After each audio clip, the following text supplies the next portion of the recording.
Thank you very much.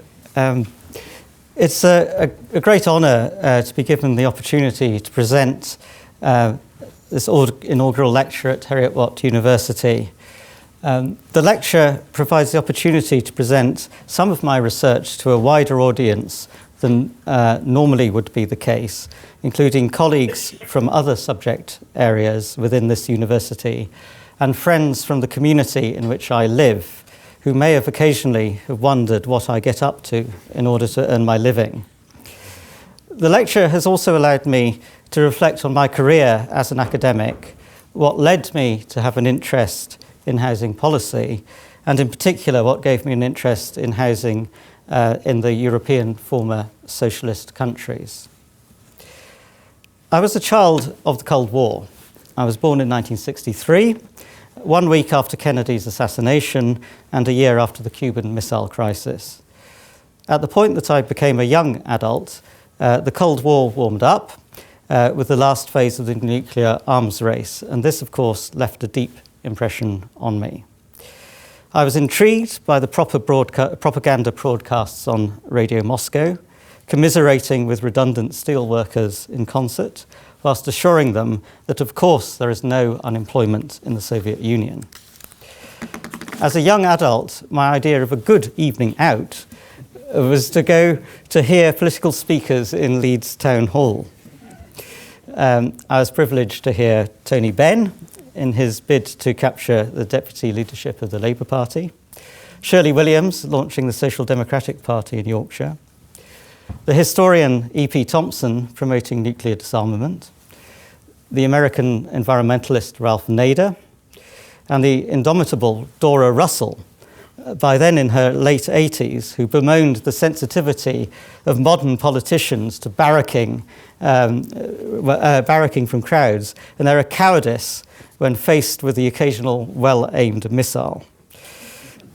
But the meeting that intrigued me the most was one that featured a number of Czechs from the dissident organisation Charter 77. I found these people from the East making confident pronouncements whilst seated on the platform. They smoked nonchalantly, fascinating, and impossibly glamorous. I was excited by the solidarity trade union movement, which arose from the strikes in the Gdansk shipyards in 1980, but once it was suppressed with the introduction of martial law at the end of the following year, I believed that communism was here to stay. The Czechs, Poles, and Russians would continue to live behind the Iron Curtain in a world apart, and I would be unlikely ever to have a meaningful encounter with them. The sudden collapse of European communism came in the autumn of 1989 and coincided with my decision to quit my job and return to college to further my interest in housing that had been acquired whilst canvassing for the Liberal Party on the council estates and amid the back-to-backs of West Leeds. So in 1989, suddenly the world had changed. So that by the time I gained my first academic job at Glasgow University in 1991, academic housing conferences were buzzing with mostly American academics pronouncing on the housing reforms that were needed in what were now labelled the transition economies. Frustratingly, I was too inexperienced to play a part in the debate during the crucial early years that followed the collapse of communism. But one happy outcome of the collapse of communism was that meaningful interaction with academics from the now former socialist countries became possible, or at least a good deal easier than before. I was able to host a young Czech, Martin Lux, who spent a year in Glasgow a decade ago with the help of a Marie Curie Fellowship. It is true that our hill walking partnership flourished before our writing partnership developed, but given our occasional disagreements, we like to call them creative tensions, our writing partnership is stronger for the walking partnership. We resolved to write a paper that attempted to unravel what had happened to the housing systems of the post-socialist countries on the occasion of the 25th anniversary of the end of European communism. Much, although by no means all, of what I shall present today is based on that paper. So if we are to unravel housing reform in post-socialist Europe, we have first to understand the system that has been replaced. Over 75 years in the case of the Soviet Union and about 40 in the case of the Central European countries, housing emerged as a distinctive pillar of the socialist economic and social model. The socialist economies prioritised industrialisation over consumption, with the result that wages were kept low. But the ideology of equality meant that wage structures were relatively flat. Since wages were insufficient to support a family, a dependence on in-kind benefits was firmly established and hence could be used as a system of social control. Since items of collective consumption were often delivered through the workplace, employment assumed an even more central role in the production of welfare than in the Western welfare states. With the merger of state and party and the state's control over the economy, dependence on the state was nearly absolute. The likely consequence of losing employment in a system where unemployment did not officially exist, the workless being labelled parasites, was destitution. The priority accorded to industrial investment required housing consumption to be suppressed. This was experienced most acutely during the period of interwar industrialisation in the Soviet Union, when the government effectively purchased 2 years of industrial investment by allowing housing standards for urban workers to fall by about 40%.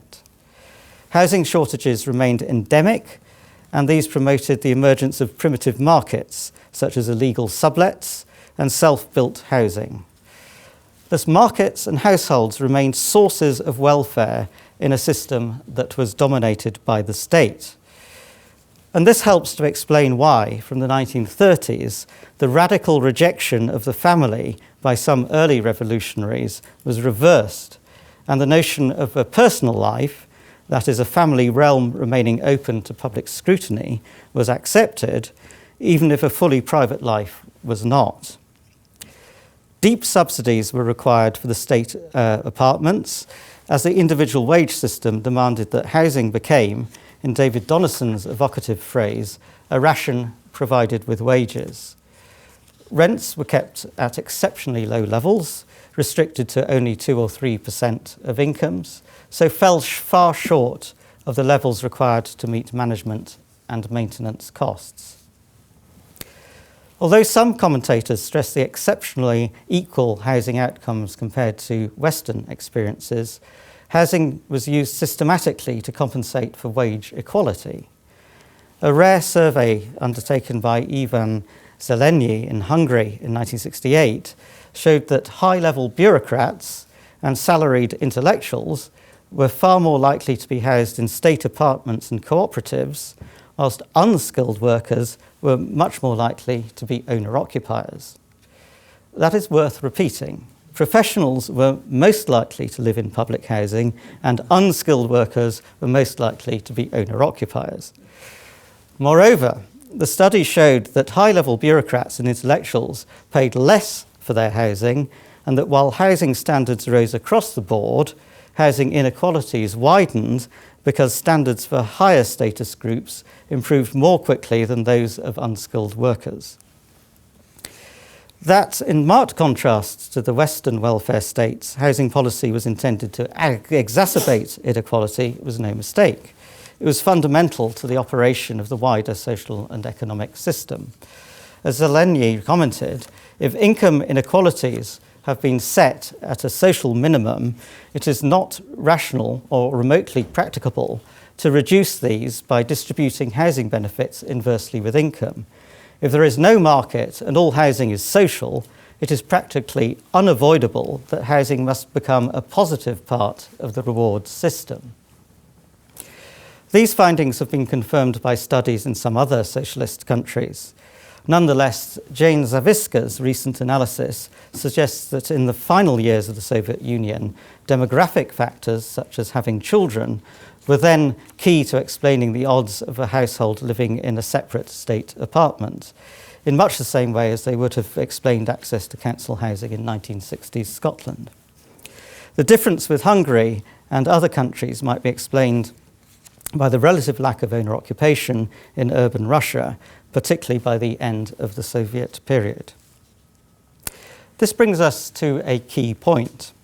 Although when we think of housing in socialist countries, it is tempting to envisage huge estates of panel-built high-rise owned either by municipalities or state-owned enterprises, it is vital to recognise that across the socialist bloc as a whole, state rental housing represented perhaps only 40% of the total. This observation has led some commentators, notably my former colleague at York, Stuart Lowe, to question whether the socialist countries ever represented a distinct housing cluster. However, the similarity in the fundamental nature of ownership and renting was such that behind these crude tenure structures lay a distinctive housing system. State apartments provided extraordinarily high levels of security. As the historian Mark Smith has observed, Soviet state tenants could also claim a de facto form of individual ownership, and as the already secure terms of occupancy became ever more robust, this became close to watertight possession. So, as Peter Marcuse noted, the rights connected with tenancies equalled or exceeded, in many ways, those conventionally associated with ownership, and certainly were far stronger than those associated with conventional tenancy in the United States. Tenancy rights could be inherited or transferred to relatives or exchanged with some other holders of user rights, so creating what Joseph Hegedus has labelled quasi-home ownership. In fact, the continuation or even promotion of owner-occupied housing fitted rather well with socialist housing systems. The notion of private property was abolished in the sense that private gain could not be obtained legally through the ownership of property. Instead, what is referred to as owner-occupied housing fell into the category of personal property, to be distinguished from the category labelled socialist property for housing owned by the state. Smith characterises this tenure as something akin to medium-term leasehold, largely stripped of any cash-generating potential. So whilst property could be transferred by sale, gift, renting or legacy, transactions were organised in such a way that housing could not produce private profit or wealth. The logic was that it was derived from labour and was only for personal use. Consequently, the socialist countries operated a kind of unitary housing system with the material differences between owning and rented muted to a very large degree. So home ownership was no simple deviation from the socialist system. Self-built housing was the mainstay of the interwar Soviet housing system and was also crucial in the aftermath of the Second World War when it was backed by state loans. In the Soviet Union, Khrushchev's mass house building program marginalized self-build's importance. Indeed, it was banned in Soviet cities with populations over 100,000 in 1963. However, it became an important feature of some of the Central European countries, including Hungary, particularly as economic performance declined in the 1970s. In parts of Southeast Europe, it remained important throughout the socialist period. In the late 1980s, self-built housing accounted for more than 60% of housing constructed in Yugoslavia, and more than half in Hungary, around 45% in Albania, about 1/3 in Poland, and 1/5 in Bulgaria. Finance was often available from banking institutions, often on generous terms, but it was not risk-based and unconnected to enhancing liquidity. In such cases, it was a form of supported self-help. Much lower levels of self-build were recorded in East Germany and Czechoslovakia, where cooperatives were encouraged and provided an alternative means for mobilizing personal resources to meet housing needs as economies struggled from the 1970s. A further element in the socialist housing system was the dacha, or summer house, permitted only for temporary residents and allocated through enterprises in the Soviet Union, but privately elsewhere. We shall return to these summer houses later. In the socialist systems, power and ideology were united through the state that conferred property rights in ways that are quite different from Western notions and created a distinctive form of unitary housing system. The legacies of these socialist systems affect the way in which post-socialist systems evolved and should be interpreted. After the collapse of communism, almost every post-socialist country adopted a national programme of giveaway privatisation of state or state enterprise housing in favour of existing tenants. It was similar to the UK's Right to Buy scheme, but housing was sold at such low prices it was effectively given away. Why was such a policy adopted across the region? One explanation is that it arose from the influence of international agencies, notably the World Bank, that were able to take advantage of the ideological vacuum and lack of policy forming and implementing expertise that arose inevitably from the abruptness of the change. Certainly, privatisation was an agenda supported by the World Bank, whose officials believed housing to be one of the least efficient elements in the socialist economy. Writing in the 1990s, Bob Buckley, a senior World Bank official, argued the fall of communism offers policymakers a unique but fleeting opportunity to break the existing institutional political obstacles by irretrievably giving away the housing stock. Gradual housing reforms were dismissed as being unfeasible. The advice Buckley and his colleagues was emphatic. They wrote, "The surest and most efficient way to restore housing market equilibrium without creating additional distortions during the transition is to unwind totally the socialist housing legacy by eliminating all housing subsidies and the taxes that finance them and giving away the existing stock. Equity concerns are not a legitimate obstacle to rapid market reforms." Bertrand Renault, another World Bank official who once described himself to me as the only living Frenchman to believe in the market economy, wrote, "Managing the transition towards markets requires the simultaneous pursuit of two very distinct sets of policies, which should match the dualistic structure of the housing system. One set of policies is needed to privatise the large inefficient stock of public housing, and the other to encourage the rapid growth of the very small new private sector." Nonetheless, power lay with the post-communist governments. Privatisation suited the pragmatic concerns of governments responsible for managing the wider and highly disruptive project of economic reform, which involved job losses, rising prices, and chronic insecurity that threatened political stability.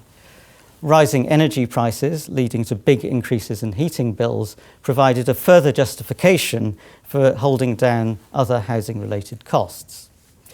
Giveaway privatisation thus created secure, debt-free homeowners and played a crucial role in offsetting declining living standards arising from economic restructuring. The housing sector was therefore widely employed as what Ray Strike, Joseph Hegedus and others labelled a shock absorber. This interpretation is consistent with other non-housing accounts of post-socialist countries. For example, Van Hughes, who interprets the widespread use of early retirement in Hungary and Poland as being part of a strategy to divide and pacify groups that might otherwise have provided a united and destabilising opposition to the new order. The significance of pragmatic imperatives is given credence by the two exceptions to national mass privatisation programmes. These are Poland and the Czech Republic, where the decision was left to municipalities. However, in practice, the impact was much the same. The national governments in Poland and the Czech Republic retained key elements of pre-1990 tenancy rights along with rent control. So although municipalities could choose to retain ownership of housing, in practice this choice was rendered impractical by the removal of the effective means to manage and maintain it by raising sufficient rental income. Although the speed of privatisation varied, the outcome was much the same. In both the Czech Republic and Poland, the share of public housing had decreased from between 30 and 40% of the housing stock in 1991 to less than 1/10 by 2011. It seems likely, therefore, that the World Bank's ideologically driven certainties were important in defining the agenda, as much by not identifying alternatives to mass home ownership model as by advocating privatisation. The recommendation of privatisation to individual tenants, in fact, marked a departure from the World Bank's general advice in its document Housing, Making Markets Work, whose authorship is widely attributed to the late Steve Mayo. This document did not specify the form that privatisation should take. Yet alternatives to giveaway privatisation, such as the sale of public flats to professional private investors, to not-for-profit private housing associations or profits, or the selective privatisation of public flats at market prices to sitting tenants, were barely discussed. But according to one former World Bank official in private correspondence, many governments were already strongly committed to privatisation to individual tenants. And apart from East Germany, which became part of the large and prosperous Federal Republic, there were unlikely to be private investors willing to invest in privatised housing, and there was no non-profit landlords able to take on this task. Meanwhile, the municipalities and state enterprises that owned the housing were themselves in acute financial difficulties. Moreover, many governments were poorly equipped to construct alternatives. In a project directed by Martin Lux, interviews with Czech ministers, MPs, and high-ranking policymakers revealed that the new political elite systematically lacked knowledge about different policy options, and decisions were, at least in the first decade, often taken without any deeper analysis of the situation. In most cases, ad hoc solutions were applied instead of setting up long-term strategies. A similar situation has been identified in other post-socialist states in studies by Josef Hegedus and Ray Strike and by Sasha Senkova. Mass privatisation has had several key legacies. One inevitable consequence was to replicate socialist-era inequalities. As Peter Marcuse has observed, privatisation is a question not of property rights development, but of the reallocation of already existing rights that have been lodged elsewhere in the past, with substantial and differential impacts on different groups in society.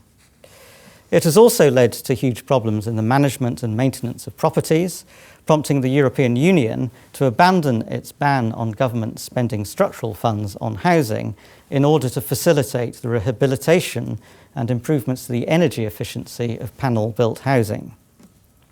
It seems that the privatisation process reflected an ephemeral coincidence of interests between the ideological predilections of the international agencies, providing a convenient template for the pragmatic politics of stabilisation.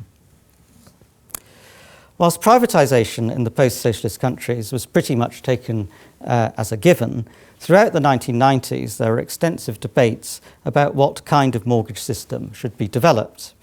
These focused on the rather narrow and disputed criterion of which system was the most efficient.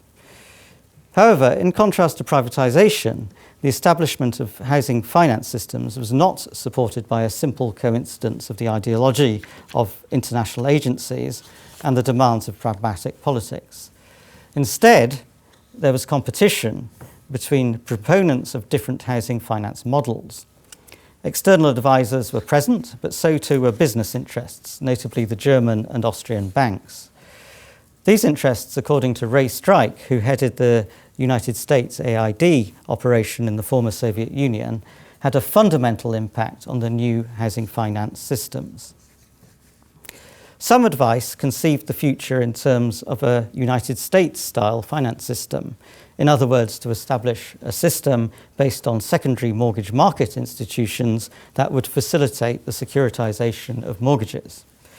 The belief in the superiority of a system founded on securitization became so deeply entrenched that an OECD official asserted that best practice involves a risk-based mortgage lending system supported by a securitization scheme with the removal of cost-ineffective subsidy schemes and deposit-based lending. So note that the principal means of funding mortgages historically throughout the Western world, that is variants on the British Building Society, the ubiquitous Savings Bank, the German Bausparkassen, and the American Savings and Loan System, had just been dismissed by this official in a single sentence. So in 2005, the advice of a leading international economic body was for the post-socialist countries to adopt the kind of housing finance system, securitization, that a few short years later would implode, spreading the losses arising from the US subprime mortgage crisis around the world, and creating a credit crunch that would culminate in the global financial crisis from which we are only now beginning to emerge.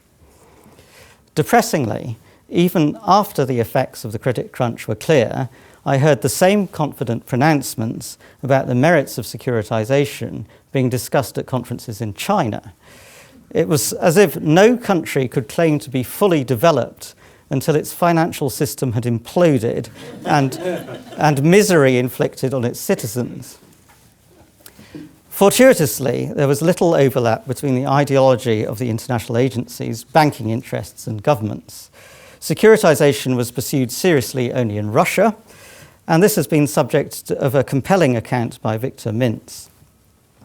The first attempt was made by USAID, whose work resulted in the establishment of a Fannie Mae type agency, the Russian Federal Agency for Housing Mortgage Lending, in 1996.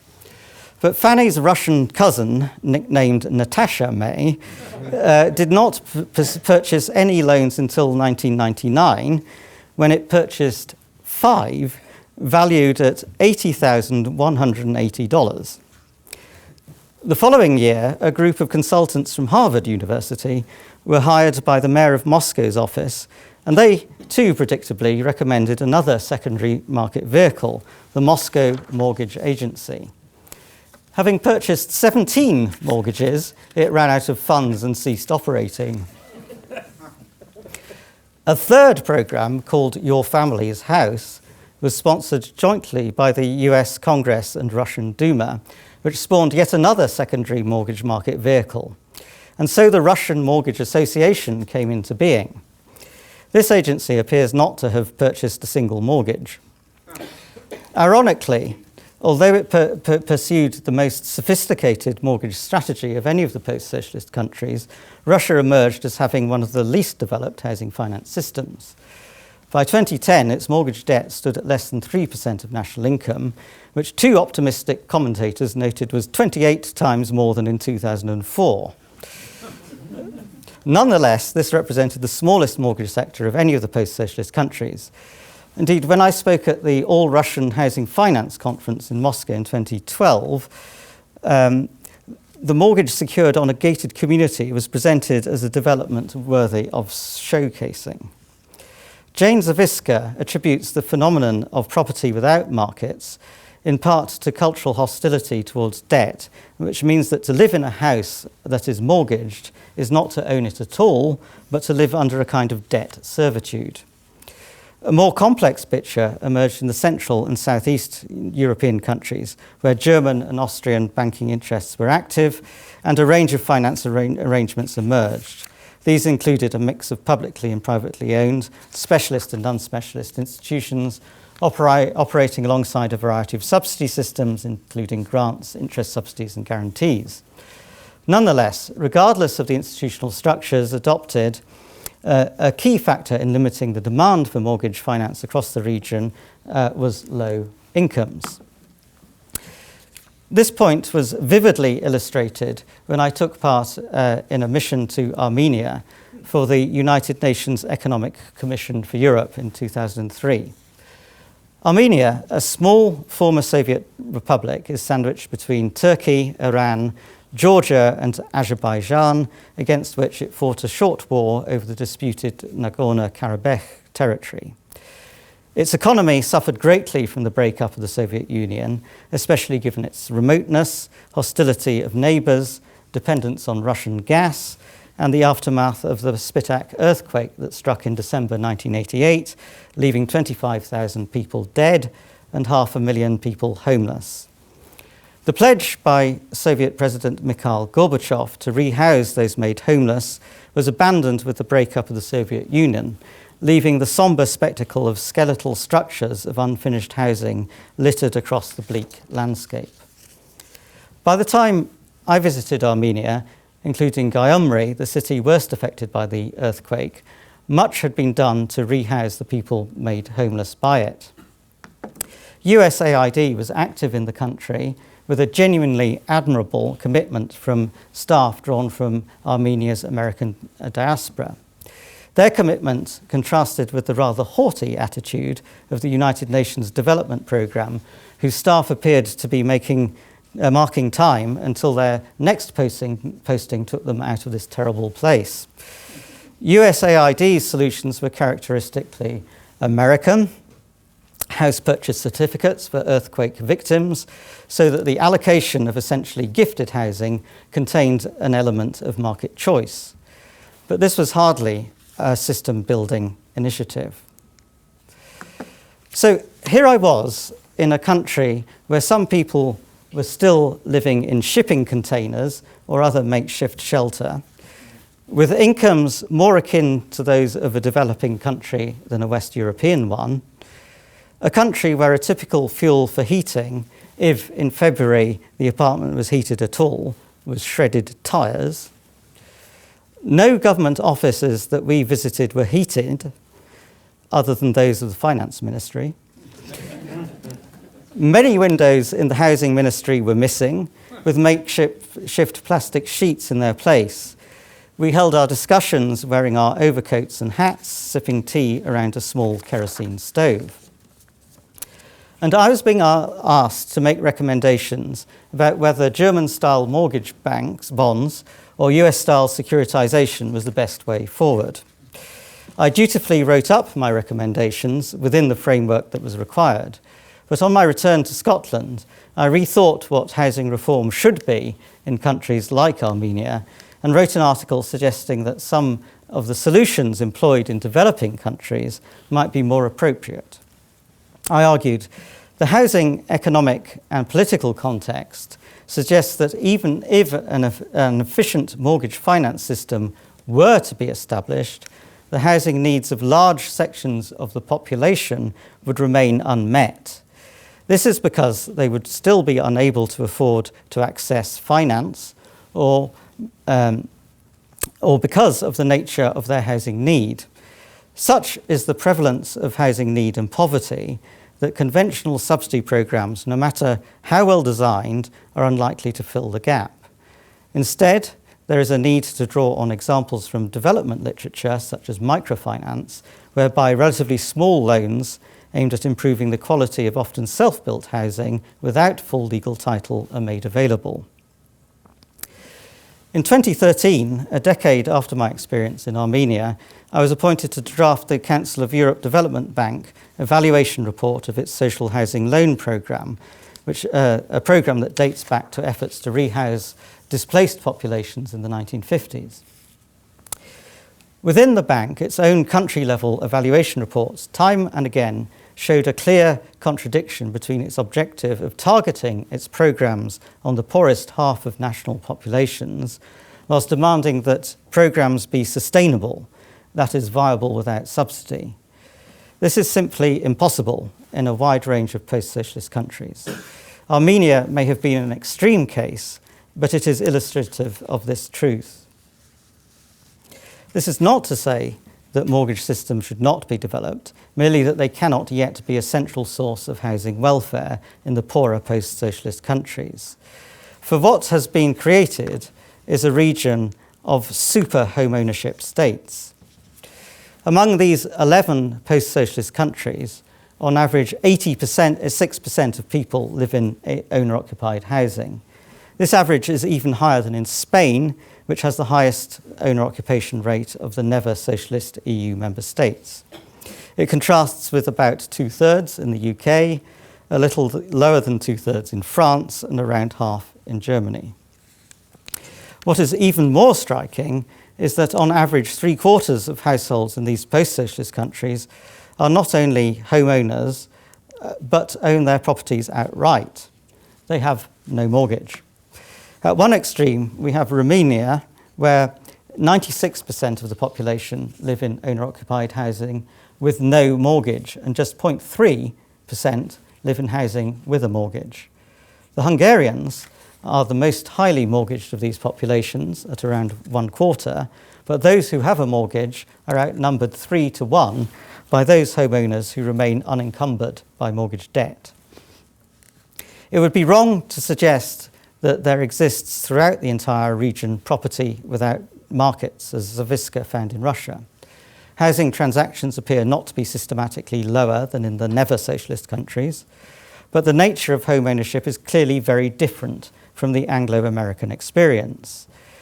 It is an asset, but also more of a liability because of the poor state of repair of much of the panel-built stock, neglected in the socialist period, but with owners now often unable to afford or organise repairs. It may, as some academics claim, represent a form of individualism, but it is an individualism that cannot be acted out in the same way as in suburban detached or semi-detached housing. For privatised urban housing is predominantly made up of apartments. And crucially, it is not a liquid asset in the same way as it can be in Anglo-American and indeed Nordic countries, where mortgage finance combines with equity to make it easier for homeowners to turn their housing equity into cash. In form, it is therefore rather similar to home ownership during the socialist period. And since home ownership in the socialist period was rather similar to rental housing, perhaps less has changed than we might think. But some things clearly have changed. The state has emphatically withdrawn from housing provision, and markets are far from being fully functioning. So what is the source of housing welfare? Part of the answer lies in the distinctive urban household structures in the post-socialist countries. We know that in the southern European countries, where the welfare state was never developed to the same extent as it was in northwest Europe, that extended families are more prevalent and facilitate sharing of dwellings, formal incomes and incomes in kind. The post-socialist countries also exhibit a tendency towards multi-generational household structures. Indeed, on average, twice as many children in post-socialist countries live in extended families compared to southern Europe, although there is variation throughout the region. On average, 1/5 of couples in post-socialist countries have adult children living with them. And more than 40% of Slovenian single men and half of Bulgarian women aged over 65 live in extended families. If there is one exception to the rule, it is the Czech Republic, which on most of these indicators could sit comfortably somewhere in Western Europe. Interpreting these numbers is difficult. They reveal nothing of the dynamics behind them. Do the numbers of couples with resident adults represent an unconstrained choice, or is it primarily the result of lack of affordable housing? Nor should we necessarily assume that these features are novel. After all, we noted earlier that the Soviet Union abandoned its radical aversion to the family precisely because the state was not yet strong enough to fulfill the functions of the welfare state. This is an area where we need more research to be done. In one other respect, however, we have evidence of households filling a void left by the state through self-help. There is evidence that the environment whereby the state has retreated and efficient market institutions have yet to develop has allowed self-built housing to be a significant source of housing welfare in some post-socialist countries. However, the level of self-build varies greatly, as does its nature. Statistics are sparse, and the difficulty in distinguishing between different forms of self-promoted housing in the West limits our ability to make comparisons. Our survey of literature and experts suggested that self-build, where the family itself constructs at least part of the house, appears to be most prevalent in those countries where there is a legacy of self-build from the socialist period. Sasha Senkova's report on Southeast Europe suggests that 80% of new housing is produced by private developers, mostly in the form of self-help. Estimates from Romania, based on the building materials commonly used in self-built housing, suggest that 13% of urban and 60% of rural housing constructed after 1990 was self-built. In Slovenia, where statistics do exist, self-built housing accounts for 70% of completions since 1990, although the share has fluctuated. Palacin and Shelburne give a figure of 38%, completions being self-built in Hungary. In contrast, there appears to be less self-built housing in the Czech Republic, where only 5% of 20 to 35-year-olds reported acquiring their home through self-help. However, in Estonia, Kadri Liitmaa and colleagues found that 1/3 of Dakas around Tallinn had been converted into permanent homes, and more than half of them had been substantially renovated or replaced with new houses. Substantially upgraded Dakas are also reported to be a feature on the outskirts of Russian cities. The nature of self-built housing varies between countries and even within them over time. Informal settlement covers a range of housing and not only squatter settlements and rundown housing in city centres. The UN Economic Commission for Europe estimates that more than 50 million people live in such housing in the 20 countries within its remit. While such housing is not exclusively in post-socialist Europe, it seems likely that most of it is. Market informal, that is illegal self-development, occurs notably in cities such as Tirana, where the urban population has grown rapidly, and in countries affected by the Yugoslav wars that caused widespread population displacement. In these countries, illegality combines with self-help to create a kind of anti-state housing. It may be regularised later, as occurs in Albania, where there were more than 250,000 claims for legislation in 2006 alone. However, where land has been obtained legitimately, tax evasion is commonly associated with self-built housing and contributes to its anti-state character. Self-built housing became an important element in some socialist countries, largely because of the state's ability to provide housing was limited. In a fundamental sense, it is a weakness in both market provision and of state regulatory and sometimes legal systems that allows self-build to flourish in many post-socialist countries. Although it reflects a panoply of legacies from the socialist period, it is consistent with the view that when the state withdraws and the market fails, the role of the household in the production of welfare becomes more prominent. I've attempted to provide a broad overview of how and why housing systems in post-socialist Europe have evolved as they have. The emphasis has been on the general, with only the occasional visit to the particular, and it is a system-embedded approach to the study of individual countries within a common analytical framework that is required for further research. But what are the lessons of housing reforms in the post-socialist countries? There are many, but there is one that I would like to highlight because it has a wider relevance. When I was growing up, one of the most common assessments of communism was that it was all very well in theory, but it would never work in practice. One lesson of the last quarter of a century in the post-socialist states is that much the same could be said of textbook liberal economics. It is clear that the notion of transition from a state-dominated socio-economic system to a market-based one by simply establishing the institutions that textbook economics tell us are the most efficient was both misguided and impossible. This approach ignored the legacy of existing institutional structures, even if they were malfunctioning or even collapsing.